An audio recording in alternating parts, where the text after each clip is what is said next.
할렐루야. 오늘도 하나님의 말씀으로 살아가는 모든 성도님들께 사랑과 은혜가 가득하기를 진심으로 기도하겠습니다. 제가 우리 성도님들의 삶을 지켜보다 보면 하나님께서 허락하신 그 하루하루 속에서 얼마나 최선을 다해 살아가시는지, 그리고 신앙을 지키고 복음을 세우기 위해 노력하시는지 정말 존경스럽고, 또 저는 그렇게 하지 못하기에 많이 부끄럽기도 합니다. 그런데 때로 우리의 신앙생활이 정말 성화의 길을 걷고 있는지, 그러니까 바른 길을 걷고 있는지 종종 점검해 봐야 할 때가 있는 것 같습니다. 그렇기 때문에 오늘은 우리 성도님들과 우리가 앞으로 함께 신앙생활을 할 때에 그 기준이 될 신앙의 4가지 지침을 함께 나누어 보려고 합니다. 이것은 사실 제가 하는 말은 아니고 웨슬리안이라면 익히 알고 있는 존 웨슬리의 4가지 표준을 말합니다. 더 다양한 표현으로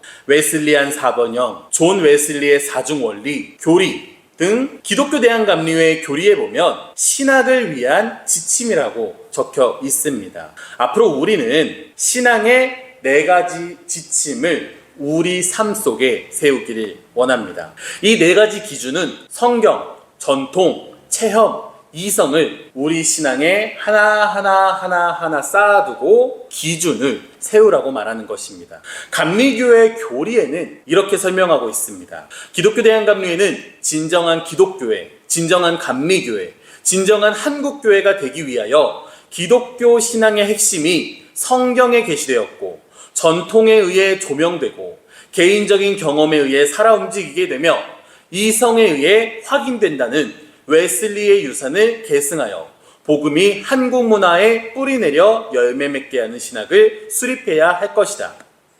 말 그대로 우리가 신앙생활을 할 때에 그 기준을 성경, 전통, 경험, 이성으로 단계별로 세워 검증하라는 것입니다.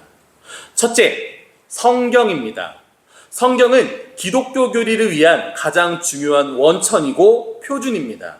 성경은 저자들이 성령님의 감동하심에 힘입어 예수 그리스도로 말미암아 하나님께서 세상과 화해하게 된 사실을 증언합니다. 성경은 구약 39권, 신약 27권으로 되어 있으며 구원의 필수 불가결한 원천이고 믿음과 실행의 참된 법도와 안내입니다. 또 모든 믿음에 대한 해석의 진실성과 신빙성을 측정하는 기준이 됩니다. 신앙과 신학에 있어서 성경은 최우선적입니다. 둘째, 전통입니다. 성경 연구를 돕고 신앙에 대한 이해를 깊이 있게 하기 위해서 존 웨슬리는 기독교 전통, 특히 교부들의 신학서들과 초교파적 신조들, 그리고 종교개혁자들의 교훈과 웨슬리 동시대의 영성에 관한 문서들을 참고했습니다. 전통은 기독교 신앙 공동체들의 모범적 유산입니다. 이 전통은 역사적 과정을 통해 다양한 형태로 나타나지만 그 안에 간직된 복음의 진리는 모든 기독교인이 공유하는 것입니다.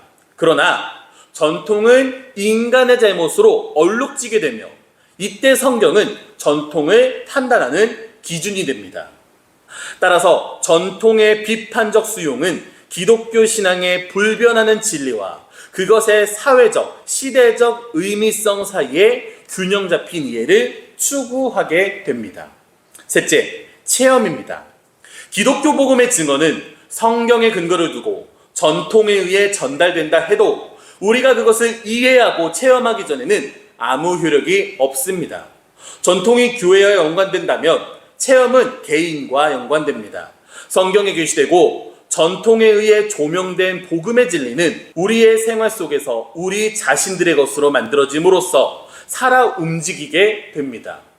존 웨슬리는 체험적 신앙을 우리 주 예수 그리스도를 통해 주시는 하나님의 자비에 대한 확실한 신뢰이며 성령의 내적 증거와 외적 열매를 통해 주어지는 하나님의 은혜라고 말했습니다. 넷째, 이성입니다. 성경을 이해하고 그 메시지를 광범위한 지식의 세계와 연관시키기 위하여 우리의 신학은 이성을 필요로 합니다. 존 웨슬리는 성경적 진리의 증거를 인간의 체험, 곧 신생과 성화의 체험에서 찾았지만 이와 함께 일상적 삶의 체험과 결부된 상식적인 지식에서도 찾았습니다. 우리는 하나님의 계시와 은혜를 체험함이 인간의 언어와 이성을 넘어섬을 알고는 있지만 우리의 신학 작업은 이성을 조심스럽게 사용하지 않으면 불가능함을 인정해야 된다 말합니다. 성경, 전통, 체험으로부터 발전된 기독교 고리는 비판적 이성에 의해 그것의 일관성과 명료성을 획득해야 합니다. 자, 여기까지가 기독교 대안감류의 교리에 적혀있는 설명을 간략하게 인용한 것입니다. 설명이 잘 되어 있지만 우리 성도님들께서 좀 더 쉽게 이해할 수 있도록 정리해 보겠습니다. 우리 신앙의 근거는 성경입니다. 성경을 우리 신앙의 최고 권위로 두시기를 바랍니다.